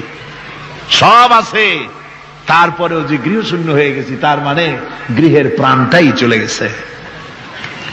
বুড়া বয়সে সন্তান খোঁজ খবর নেয় না, সন্তানের বউ খোঁজ খবর নেয় না।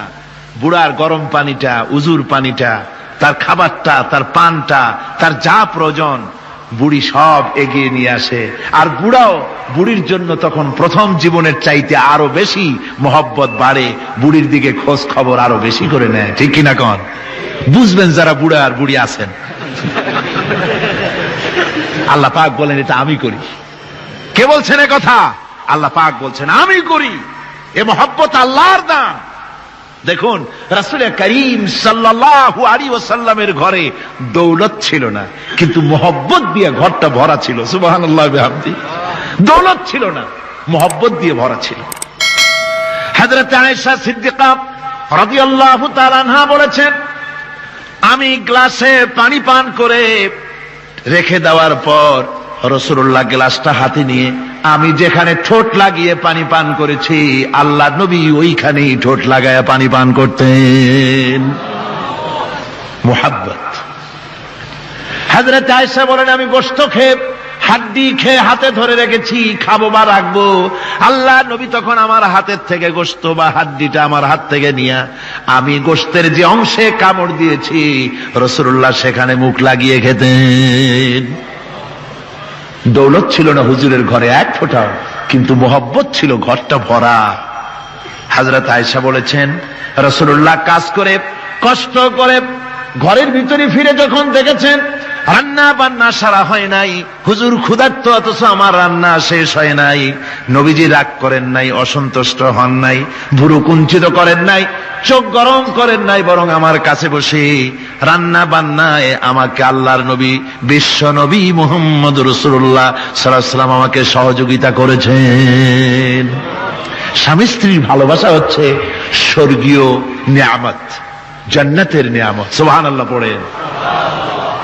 যেই ঘরে স্বামী আর স্ত্রীর মধ্যে সাপ আর বেজির সম্পর্ক, দাঁড় কুমড়োর সম্পর্ক। এই ঘরটা যতই বিদেশি আধুনিক সৌন্দর্যের উপকরণাদি দিয়ে ভরপুর থাকুক না কেন, এই ঘরটা, এই বিল্ডিংটা জাহান্নামের টুকরা, ঠিক না? আর স্বামী স্ত্রীর যদি ভালোবাসা থাকে, তাহলে ঘরটা যদি কুড়ে ঘরও হয়, তারপরেও সে ঘরটা হচ্ছে একটা জান্নাতের টুকরা। অনেক স্ত্রী আছে স্বামীর সাথে মহব্বত নাই, উল্টোপাল্টা কারবার। ওই রকম এক স্বামীর কাছে খবর আসছে যে আপনি তো এই গ্রামের মাতবাড়ি করেন, বিচার আচার করতেছেন, আপনার বউ তো গোসল করতে গিয়ে পড়ে গেছে নদীর মধ্যে। তো লোকটা দৌড় দিয়েছে, দৌড়ে গেছে, যায় কয় যে কোন জায়গায় পড়ছে, কয় যে এইখানে পড়ছে। লোকটা তখন জোয়ারের পানি যাচ্ছিল এইদিকে, লোকটা দৌড় দিছে উল্টা দিকে। লোকেরা কয় যে মিয়া তোমার বউ পড়েছে এইখান থেকে, জোয়ারের পানি এদিকে যায়, তুমি উল্টা দৌড়াও কেন? মাতবার বলছে যে দেখো, এটা হচ্ছে আমাদের ইন্টারনাল অ্যাফেয়ার্স, এটা বুঝবা না। এই স্ত্রী সারাটি জীবন আমার উল্টা চলেছে। আমি যদি বলেছি 100, সে বলেছে 335। আমি যদি বলেছি এখন দিনের 12টা, সে বলেছে এখন রাত 3:35। সম্পূর্ণ উল্টা সারা জীবন যে চলেছে। সে যে নদীতে পড়ে জোয়ারে গেছে, আমি তা বিশ্বাস করি না, উল্টাই গেছে। এই রকমের এক শ্রেণী আছে, স্বামী উল্টা থাকে, স্ত্রী উল্টা থাকে, এরকমও হয়। সুতরাং স্বামী এবং স্ত্রীর মধ্যে মহব্বত আর ভালোবাসা, এটি মাবুদের একটি বিরাট নেয়ামত। অন্যের স্ত্রীর দিকে তাকালে কাম ভরে, খারাপ নজরে তাকালে জেনার গুনাহ হবে। হাত দিয়া ধরলে কাম ভাবে জেনার গুনাহ হবে। কিন্তু কোন স্বামী যদি তার স্ত্রীর দিকে প্রেম ভরে, ভালোবাসা ভরে তাকায়, আর স্ত্রীর হাতকে প্রেম আর ভালোবাসার সাথে যদি স্ত্রীর হস্ত ধারণ করে, কেতাবে এসেছে স্বামী এবং স্ত্রীর উভয়ের সগীরা গুনাহ আল্লাহ রাব্বুল আলামিন মাফ করে দেন। আল্লাহ পাক বলছেন, আমি তোমাদের থেকে তোমাদের জোড়া, তোমাদের স্ত্রীদেরকে পয়দা করেছি এবং পরস্পর পরস্পরের প্রতি ভালোবাসা এবং মহব্বত সৃষ্টি করে দিয়েছি। আজকে কথা উঠেছে সমাজে, আজকে কথা উঠেছে নারীর অধিকার নিয়ে। বলা হচ্ছে ইসলাম নারীকে, নারীর অধিকার ক্ষুণ্ণ করেছে, বলে না? বলে কিনা বলেন? আমাদের দেশে এই জন্য নারী পক্ষ, নারী সমাজ, নারী আন্দোলন পরিষদ, তারপরে এরকম অনেক আন্দোলন তারা বানিয়েছে। আর পত্র পত্রিকায় নানান রকমের ইসলাম সম্পর্কে তারা লিখছে। একটা পত্রিকা আজকে সকালে আমাকে একজন দিল, তার মধ্যে লিখেছে, হাদিসের বরাত দিয়েছে, তার মধ্যে লিখছে যে রাসূলুল্লাহ বলেছেন পৃথিবীর সব কিছু হচ্ছে ভোগের সামগ্রী, সেই ভোগের মধ্যে উত্তম ভোগের সামগ্রী হচ্ছে নারী। নাউযুবিল্লাহি মিন যালিক, এমন কথা রাসূলুল্লাহ বলেন নাই। হাদিসের নাম দিয়া তারপরে হুজুর যা বলেন নাই সেই সব কথা বলে বলে নারীদেরকে ইসলামের প্রতি বীতশ্রদ্ধ করাবার জন্য চেষ্টা চালানো হচ্ছে। অথচ নারীদের ব্যাপারে মুহাম্মদ সাল্লাল্লাহু আলাইহি ওয়াসাল্লাম সবচাইতে উত্তম কথা বলেছেন। এত সুন্দর কথা পৃথিবীতে আর কেউ বলে নাই, আর কেউ বলে নাই। নারী আজ অধঃপাতিতা, নির্যাতিতা। এই নির্যাতন থেকে, অধঃপতন থেকে নারীকে কে রক্ষা করতে পারে? ইসলাম। জোরে বলেন, কে পারে? কেবলমাত্র ইসলাম পারে, আর কেউ পারে না। নারী যখন তাদেরকে মেয়ে হয়েছে শোনা মাত্র তার বাপ তাকে মাটির নিচে পুঁতে রাখত, আছাড় মেরে মেরে ফেলে দিত, যখন তাদেরকে কবর দিয়ে দিত জীবিত অবস্থায়, সেই সময় রাসূলুল্লাহ এসে নারীদের সম্মান দিলেন, মর্যাদা দিলেন। রাসূলুল্লাহ বললেন, আমার কাছে 3টা জিনিস প্রিয়, একটি হচ্ছে নামাজ, একটি হচ্ছে সুগন্ধি, আর একটা হচ্ছে স্ত্রী। নারীর যখন কোনো মর্যাদা নাই, তখন নারীর মর্যাদা হুজুর দিলেন। যখন কন্যা সন্তান হওয়া আভিজাত্যের বিপরীত, কন্যা সন্তান হওয়া পুরুষের জন্য একটা অপমানকর। এখন আমাদের সমাজেও আছে, স্ত্রী গর্ভবতী হয়েছে, বন্ধুদের কাছে বলে ফেলেছে আগেই, সন্তান হয়ে গেছে, কিন্তু কোনো খোঁজ খবর নাই। বন্ধুরা একদিন হঠাৎ জিজ্ঞেস করে, তোমার স্ত্রী গর্ভবতী হয়েছে? তারপরে তা তো অনেক দিনের কথা, কি হইল তা তো বললা না। কয় যে আশা তো করছিলাম হবে ছেলে, কিন্তু হয়েছে মেয়ে, সেই জন্য আর টেলিফোন করা, খবর দেওয়া জরুরত বোধ করি নেই। আছে না এমন? আছে। আবার বারবার মেয়ে হয় বলে আমাদের দেশে তালাকের ঘটনা পর্যন্ত আছে। বারবার মেয়ে হয়, ছেলে হয় না মোটেও, তালাক দিয়ে দেয়। আচ্ছা, ওই মেয়েটারই, ওই স্ত্রীরই যদি এখানে হাত থাকে ছেলে বা মেয়ে হওয়ার ব্যাপারে, মানুষের যদি হাত থাকে, তাহলে দায়ী শুধু স্ত্রী হতে যাবে কেন? পুরুষ তুমিও তো দায়ী তাহলে। আসলে ছেলে এবং মেয়ে হওয়ার জন্য স্বামী এবং স্ত্রী কেউ দায়ী নয়। ব্যাপারটি আল্লাহ। ব্যাপারটি কার? আল্লাহ রাব্বুল আলামিন বলেছেন, আমি যাকে খুশি কন্যা দান করি, যাকে খুশি শুধু ছেলে দান করে, যাকে খুশি তারে ছেলেও দেই মেয়েও দেই, আর যাকে খুশি আমি কিছুই দেই না। এ সবটাই আমার হাত। সুতরাং রাসূল পাক সাল্লাল্লাহু আলাইহি ওয়াসাল্লাম বলেছেন, খবরদার মেয়েদের বাপকে, মেয়ের বাপকে গালি দিও না। বারবার মেয়ে হয় বলে অনেকে মেয়ের বাপকে গালি দেয়, তাচ্ছিল্য করে, টিটকারি করে। হুজুর বলেছেন, মেয়ের বাপকে বিদ্রুপ করো না, গালি দিও না, যেহেতু আমি মুহাম্মদ সাল্লাল্লাহু আলাইহি ওয়াসাল্লাম মেয়েদের বাপ। রাসূল পাক সাল্লাল্লাহু আলাইহি ওয়াসাল্লাম বলেছেন, যে ঘরে একটা কন্যা সন্তান জন্মগ্রহণ করে, যে ঘরের ভিতরে একটি কন্যা সন্তান জন্মগ্রহণ করে, ওই ঘরের ভিতরে আল্লাহ রাব্বুল আলামিনের রহমতের ফেরেশতা ঢুকে সালাম দেয় আর বলে, আসসালামু আলাইকুম ইয়া আহলাল বাইত, হে ঘরের মালিকেরা, তোমাদের উপরে আল্লাহর রহমত বর্ষিত হোক। রহমতের ফেরেশতারা ঘরের ভিতরে প্রবেশ করে কন্যা সন্তানটির মাথার উপরে হাত বুলায় আর বলতে থাকে, এই দুর্বল দেহ একটি দুর্বল দেহের ভেতর থেকে বেরিয়ে এসেছে। এই কন্যা সন্তানটিকে যে লালন পালন করবে, আল্লাহ রাব্বুল আলামিন তাকে শান্তিতে রাখবেন। রাসূল পাক সাল্লাল্লাহু আলাইহি ওয়াসাল্লামের কাছে একজন এসে বলছে, ইয়া রাসূলুল্লাহ, আমার এক মেয়ে। হুজুর কয়, তোমার এক বেহেশত। আর একজন কয়, হুজুর আমার দুই মেয়ে। কয়, তোমার দুই বেহেশত। এরকম হাদিস আছে নাকি যে একজনে বললো আমার এক ছেলে, আর হুজুর বলছেন তোমার এক বেহেশত? আছে এমন? সুতরাং মেয়েকে কি মর্যাদা দিয়েছে ইসলাম। রাসূলুল্লাহ বললেন, যার তিনটি মেয়ে আছে আর ওই তিনটি মেয়েকে আদব শিক্ষা দিয়েছে, তারবিয়াত শিক্ষা দিয়েছে, দ্বীন শিক্ষা দিয়েছে, স্নেহ করে, স্নেহ দিয়ে লালন পালন করেছে, তারপরে সৎপাত্রস্থ করেছে, ওই মেয়ের লালন পালনকারী মাতা পিতা আর আমি মুহাম্মদ সাল্লাল্লাহু আলাইহি ওয়াসাল্লাম কিয়ামতের দিন একই জান্নাতে পাশাপাশি অবস্থান করব। সুবহানাল্লাহ ওয়া বিহামদিহি। মেয়ের ব্যাপারে রাসূলুল্লাহ এত কথা বলেছেন, নারীদের ব্যাপারে এত কথা বলেছেন। হুজুর বলেছেন, তোমরা যখন সফরে যাবে, সফর থেকে আসার সময় আমরা অনেকে হাদিয়া তোহফা নিয়ে আসি, জামা কাপড়, মিষ্টি, চকলেট ইত্যাদি আমরা নিয়ে আসি, আনি না? কি বলেন, আনি না? আল্লাহর নবী বলেছেন, বাইরের থেকে, সফর থেকে, বাজার থেকে হাদিয়া তোহফা ঘরের জন্য জানবে, এনে যখন তোমরা তা দেওয়া শুরু করবে, সর্বপ্রথম মেয়ে থেকে দেওয়া শুরু করবে। মেয়েকে আগে দাও। হুজুর সাল্লাল্লাহু আলাইহি ওয়াসাল্লাম তার কলিজার টুকরা মেয়ে ফাতেমাকে মহব্বত করতেন, এত মহব্বত করতেন, কোন দিকে যাওয়ার আগে সকলের সঙ্গে দেখা করে শেষে দেখা করতেন হযরত ফাতেমার সঙ্গে। আবার সফর থেকে ফিরে এসে সর্বপ্রথম তিনি দেখা করতেন হযরত ফাতেমা রাদিয়াল্লাহু তাআলা আনহার সঙ্গে। একবার হযরত আলী এবং হযরত ফাতেমার মধ্যে মনোমালিন্য হলো, হুজুরের মুখটা মলিন হয়ে গেল, রাসূল পাকের মুখ মলিন হয়ে গেল। হুজুর সাল্লাল্লাহু আলাইহি ওয়াসাল্লাম ঘরের মধ্যে প্রবেশ করলেন, হযরত আলীর ঘরে হযরত ফাতেমা এবং আলীকে এক জায়গায় বসালেন। কিছুক্ষণ পর হুজুর বেরিয়ে এলেন, হুজুরের মুখে হাসি। সাহাবায়ে কেরাম বললেন, হুজুর একটু আগে আপনার মুখ মলিন দেখেছি, এখন খুব উৎফুল্ল মনে হচ্ছে। হুজুর বলছেন, আমি তাদের মধ্যে মনোমালিন্যটা দূর করে দিয়ে এসেছি। ফাতেমা আমার কলিজার টুকরা, যে ফাতেমাকে ব্যথা দেয় সে আমি মুহাম্মদ সাল্লাল্লাহু আলাইহি ওয়াসাল্লামকে ব্যথা দেয়। রাসূল পাক সাল্লাল্লাহু আলাইহি ওয়াসাল্লাম কন্যাদেরকে এভাবে মর্যাদার কথা বলেছেন।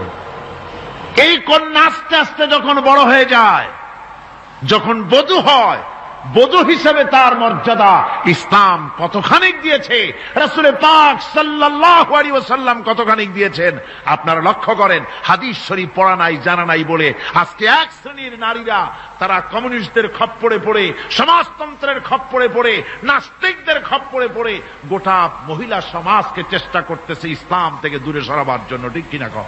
হযরত আয়েশা বলেছেন, আমি যখন ঘরে কাজ করতেছি, হুজুর বাইরের থেকে এসে দেখেছেন আমার রান্না করতে দেরি আছে, খাবার দাবার এখনো রেডি হয় নাই, হুজুর ক্ষুধার্ত, কিন্তু হুজুর ভুরু কুঞ্চিত করেননি, হুজুর বিরক্ত হননি, হুজুর আমাকে গালমন্দ করেননি, আমার কাছে বসে তিনি আমার রান্নার সহযোগিতা করেছেন। সুবহানাল্লাহি বিহামদিহি, জোরে বলেন সুবহানাল্লাহি বিহামদিহি। ভাইরা আমার, হযরতে আয়েশা সিদ্দিকা রাদিয়াল্লাহু তাআলা আনহা বয়সে কম ছিলেন অন্যদের চাইতে। বিশ্বনবী সমস্ত রাজকার্য, রাষ্ট্রীয় কার্য, নবুয়তের দায়িত্ব পালন করে স্ত্রীর হক আদায় করতে ভুলে যাননি। আধো আধো জ্যোৎস্না প্লাবিত রাত রাসূলুল্লাহ হযরত আয়েশাকে বলছেন, চলো আমরা একটু পায়চারি করে আসি বাইরের থেকে। ঘুরতে ঘুরতে হুজুর বলছেন, দেখো তো ওই যে দূরে দেখা যায় একটা জিনিস, চলো আমরা দৌড় দেই, দেখি কে আগে ওই জায়গায় পৌঁছতে পারে। দুজনে মিলে দৌড় দিলেন। হযরত আয়েশা বললেন, আমি হুজুরকে পেছনে ফেলে দ্রুত গতিতে আমি দৌড়ে লক্ষ্যবস্তুর কাছে চলে গেলাম। হুজুর সাল্লাল্লাহু আলাইহি ওয়াসাল্লাম যখন ধীরে সুস্থে আমার কাছে এলেন, আমি বললাম, দেখছেন আপনি কিন্তু আমার সাথে দৌড়ে পারেন নাই। হযরত আয়েশা বলছেন, এর কিছু কাল পরে আবার একদিন রাসূলুল্লাহ দৌড় প্রতিযোগিতার ব্যবস্থা করলেন, দৌড় দিলাম। হযরত আয়েশা বলছেন, সেই সময়ের তুলনায় আমার শরীর কিছুটা স্থূল এবং ভারী হয়ে গেছে, আমি দৌড়াইয়া পারলাম না, আমি পেছনে পড়ে গেলাম। হুজুর আমার আগে চলে গেলেন লক্ষ্যবস্তুর কাছে। আমি হাঁপাতে হাঁপাতে যখন রাসূলের কাছে চলে গেছি, রাসূল পাক মুস্কি হেসে আমাকে বললেন, আয়েশা, ওই সেই দিনের প্রতিশোধ আজকে নিলাম। সুবহানাল্লাহি বিহামদিহি, সেদিনের জবাব আজকে দিয়ে দিলাম। স্বামী স্ত্রীর দাম্পত্য জীবনের এই দৃশ্য কতখানি উপভোগ্য। সুবহানাল্লাহি বিহামদিহি। এই জন্য স্বামী স্ত্রীর ভিতরে যে মুহাব্বত, এটা বেহেশতি অবদান, এটা জান্নাতের অবদান, এটা আল্লাহর নিয়ামত। এটা কি ধরে কোন আল্লাহর নিয়ামত। এই নিয়ামত যে ঘরের মধ্যে আছে, সে ঘরটা বেহেশত। সে ঘরটা কি? বেহেশত। আর আপনার ঘরের মধ্যে রেডিও আছে, টিভি আছে, ফ্রিজ আছে, ডিসি আছে, এসি আছে, কত কিছু আছে, কিন্তু স্বামী স্ত্রীর মধ্যে সাপে আর বেজির সম্পর্ক, দাঁড় কুমড়ার সম্পর্ক, এই ঘরটা জাহান্নামের শামিল। আছেন এক পদের স্ত্রী, স্বামীও আছে এরকম এক পদের স্বামী আছে, সমানে পিটায় মেয়ে লোক, পিটাইতেই থাকে। বুঝলেন, রাসূলুল্লাহ বলেছেন, খবরদার স্ত্রীদেরকে মেরো না, দাসীদের মতো প্রহার করো না, তাহলে আগামী রাত্রে যখন তার কাছে তুমি যাবে, তখন কি তোমার শরম করবে না? রাসূল পাক সাল্লাল্লাহু আলাইহি ওয়াসাল্লাম নারী পুরুষের সমান অধিকার দিয়েছে। ভালোবাসা এবং মহব্বত থাকতে হবে, একে অপরের উপরে বাজিমাত করার প্রতিযোগিতা থাকা উচিত নয়। স্বামী হয়েছেন বলে তিনি একেবারে নওয়াবজাদা নসরুল্লাহ খান হয়ে যাবে, তা না। আবার স্ত্রী স্বামীকে গোলাম হিসাবে ব্যবহার করবে, তাও না।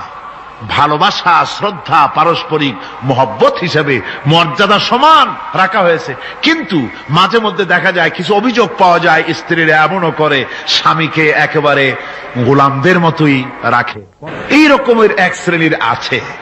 সমান অধিকারের চিন্তা নিয়ে স্বামী নির্যাতনের কোনো প্রশ্নই ওঠে না।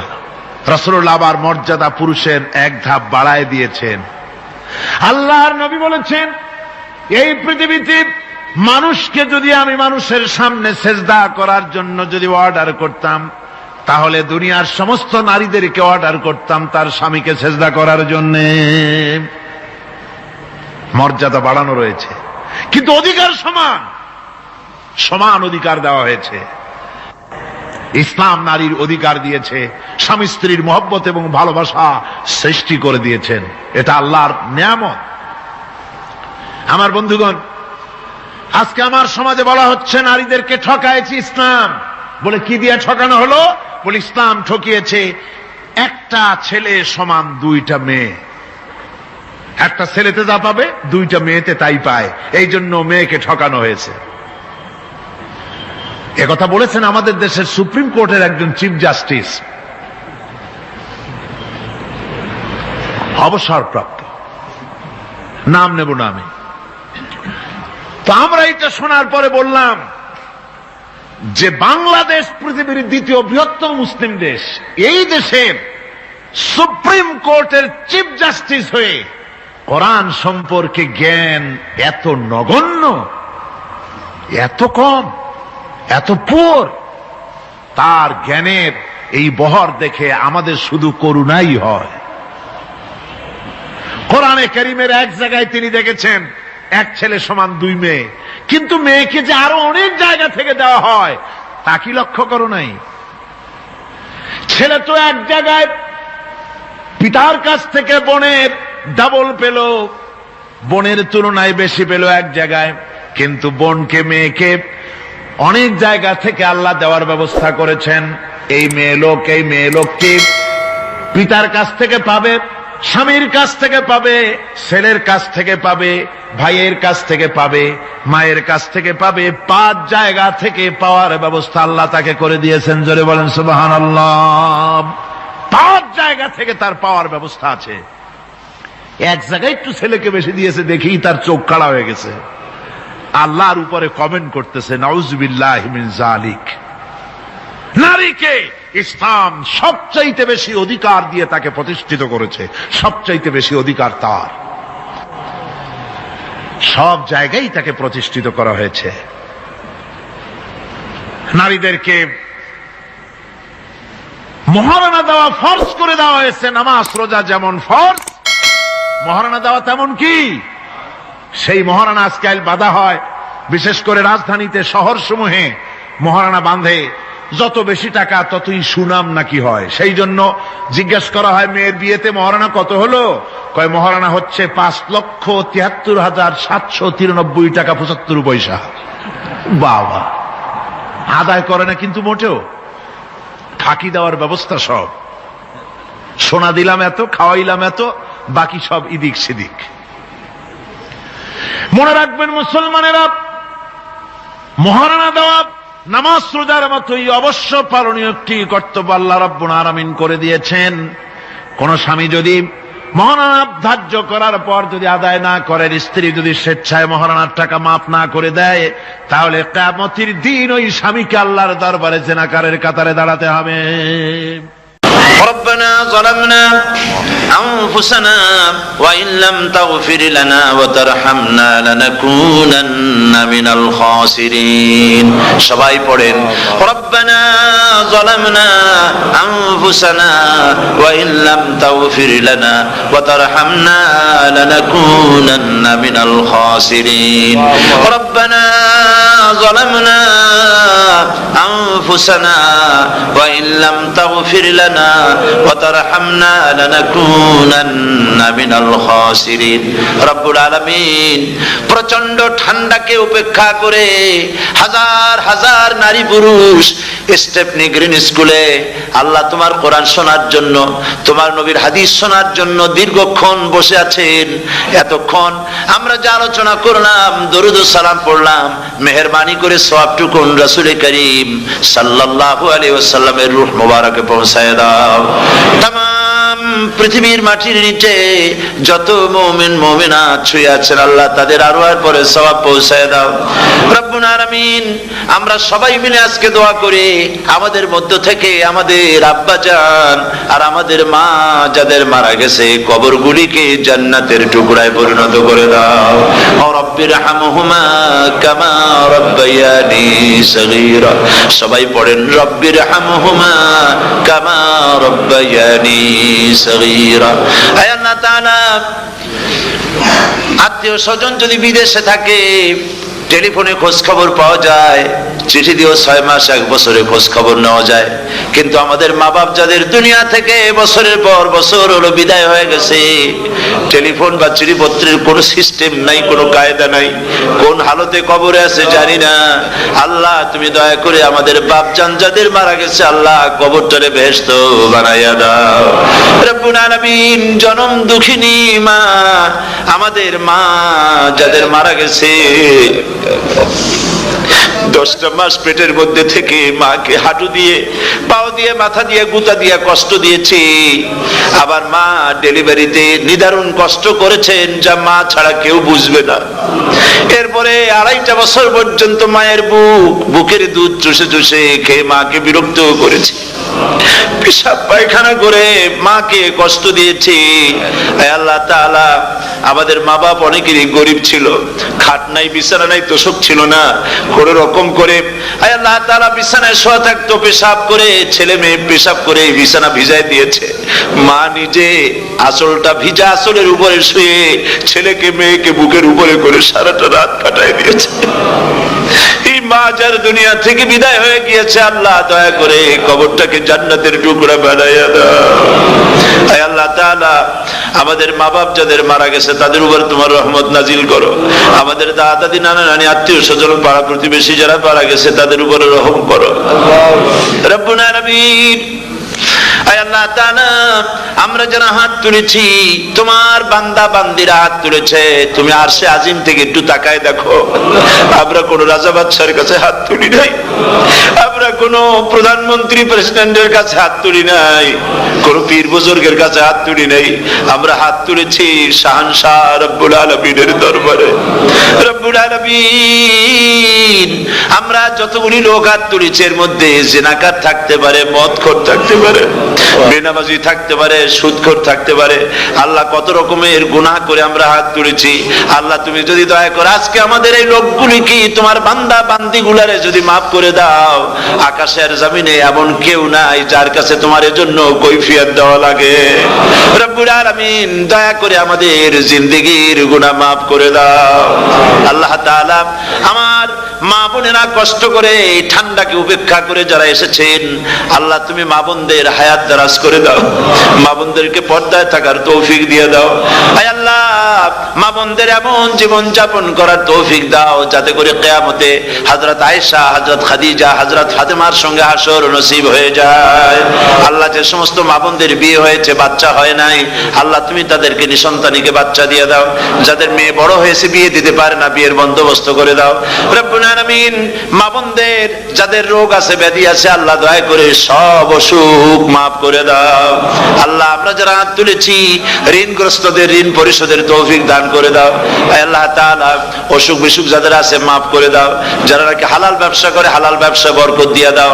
হারাম ব্যবসা যারা করে, আল্লাহ মদের ব্যবসা যে হারাম ব্যবসা, তুমি মুসলমানদের মনের মধ্যে জাহান্নামের ভয় দিয়ে দাও। আল্লাহ মদের ব্যবসার মতো জঘন্য ব্যবসা থেকে মুসলমানদের বাঁচাও আল্লাহ। আল্লাহ রব্বুল আলামিন জিনা থেকে বাঁচাও, সুদ থেকে বাঁচাও, ঘুষ থেকে বাঁচাও। এই পবিত্র রমজান মাস আসতেছে, কাদের তুমি মাফ করবে তুমি জানো। আল্লাহ রমজানের বরকত থেকে আমরা যেন মাহরুম না হয়ে যাই। আল্লাহ তোমার বান্দা বান্দি আমরা যারা হাত তুলেছি এমন রোজা রাখার তৌফিক দাও যাতে তুমি খুশি হও বাবু। আমাদের কান্নার তৌফিক দাও, সেহরি ভালোভাবে সেহরি করা, তোমাকে খুশি করার জন্য ইফতার করা, তোমার খুশির জন্য রোজা রাখা, তেলাওয়াত করা, সেজদা দেওয়া, নামাজ পড়া, জিকির করা, আল্লাহ তাআলা এগুলি বেশি বেশি করে করার তৌফিক আমাদেরকে দান করে দাও আল্লাহ রব্বুল আলামিন। এই মাহফিলের ভিতরে বহু মানুষ আছে জীবনে কাবা শরীফ চোখে দেখে নাই, জীবনে তোমার হাবিবের রওজা চোখে দেখে নাই। আজকে একটা দোয়া করি তোমার কাছে, আমার মা বোনের আর ভাইরা যারা হাত তুলেছে, আল্লাহ তুমি দয়া করে মেহেরবানি করে জীবনে অন্তত একটা বার কাবা শরীফ চোখে দেখার তৌফিক দিয়ে দিও রব্বুল আলামিন। বাংলাদেশ থেকে আমাদের হাজার হাজার লাখ লাখ মুসলমান নরনারী বিদেশে চাকরি করার জন্য, ব্যবসা করার জন্য এসেছে। আল্লাহ চাকরি করতে এসে, ব্যবসা করতে এসে যেন ঈমান নষ্ট কারো না হয়। আল্লাহ সকলের ঈমান মজবুত রাখার তৌফিক দান করে দাও। আয় আল্লাহ তোমার কাছে একটা দোয়া করি, জাহান্নামের আগুন 3000 বছর বসে উত্তপ্ত করেছো, জাহান্নামের আগুনে আমরা জ্বলতে পারবো না বাবা। জাহান্নামের আগুন আমাদের জন্য হারাম করে দাও আল্লাহ। আল্লাহুম্মা আজিরনা মিনান নার। সকলে পড়েন আমার সাথে, আল্লাহুম্মা আজিরনা মিনান নার, আল্লাহুম্মা আজিরনা মিনান নার ওয়া আদখিলনাল জান্নাতা মাআল আবরার। আল্লাহ তাআলা এই মানুষগুলি, এদের সাথে আমার কোনো আত্মীয়তার সম্পর্ক নেই, এদের সাথে আমার কোনো রক্তের সম্পর্ক নাই। এই মানুষগুলি মা বোনেরা ভাইয়েরা আমাকে তারা ভালোবাসেন দ্বীনের জন্য, আমি তাদেরকে ভালোবাসি দ্বীনের জন্য। আল্লাহ এই ভালোবাসা যেন দুনিয়ায় শেষ না হয়, এই ভালোবাসা দিয়ে যেন কিয়ামতের দিন আমরা এক জান্নাতে থাকতে পারি, এই তৌফিক তুমি আমাদেরকে দান করে দিও আল্লাহ তাআলা। तमाम পৃথিবীর মুসলমানদের উপরে তোমার রহমত নাজিল করো, বাংলাদেশের উপরে রহমত নাজিল করো, চেচনিয়া বসনিয়ার উপর রহম করো আল্লাহ। চেচনিয়ার মুসলমানদের দেখার কেউ নাই তুমি ছাড়া বাবু, তুমি রক্ষা করো। রাশিয়াকে দুর্বল করে দাও, চেচনিয়ার মুসলমানদেরকে আজাদ করে দাও, কাশ্মীরকে আজাদ করে দাও, দুনিয়ার সমস্ত স্বাধীনতাকামী মুসলমানদেরকে স্বাধীন বানায় দাও আল্লাহ তাআলা। নতুন শতাব্দীতে মুসলমানদেরকে আর মেরো না আল্লাহ। আমরা বুঝতে পেরেছি আমরা নাফরমান, সেই জন্য তুমি রাগ করেছো, সেই জন্য তুমি আমাদের মারতেছো, কাফের দিয়ে মারতেছো আল্লাহ। আল্লাহ তুমি আমাদেরকে মাফ করে দাও, নতুন শতাব্দীতে ইসলামের বিজয় দিয়ে দাও আল্লাহ। বিজয়ের আমরা তো আশাও করতে পারি না, যেহেতু আমরা গুনাহগার। সাহাবায়ে কেরামদের সেই কোয়ালিটি আমাদের মধ্যে নাই আল্লাহ। তুমি দয়া করে তোমার হাবিবের সাদকায় নতুন শতাব্দী, ইসলামের শতাব্দী আল্লাহ তুমি দয়া করে বানাই দিও আল্লাহ রব্বুল আলামিন। আমি জানি না কে কোন দুঃখ নিয়ে এখানে এসেছে, আমি সকলকে কয়েক সেকেন্ড ছেড়ে দিলাম, মাথা নিচু করে চক্ষু বন্ধ করে আল্লাহর কাছে আপনাদের মনের কথাটা বলেন, আল্লাহ পাক দোয়া কবুল করবেন ইনশাআল্লাহ।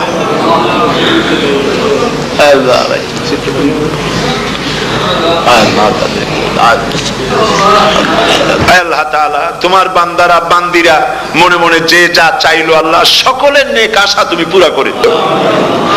ربنا تقبل منا إنك أنت السميع العليم وتب علينا إنك أنت التواب الرحيم ستر العرش مسبول علينا وعين الله ناظرة إلينا بحول الله لا يقدر علينا اللهم إنا نجعلك في نحورهم ونعوذ بك من شرورهم اللهم لا مانع لما أعطيت ولا معطي لما منعت ولا ينفع ذا الجد منك الجد اللهم زدنا ولا تنقصنا وأكرمنا ولا تهنا وآتنا ولا تحرمنا وآثرنا ولا تؤثر علينا وأرضنا وارض عنا سبحان ربك رب العزة عما يصفون وسلام على المرسلين والحمد لله رب العالمين واجعل آخر كلمة عند الموت لا إله إلا الله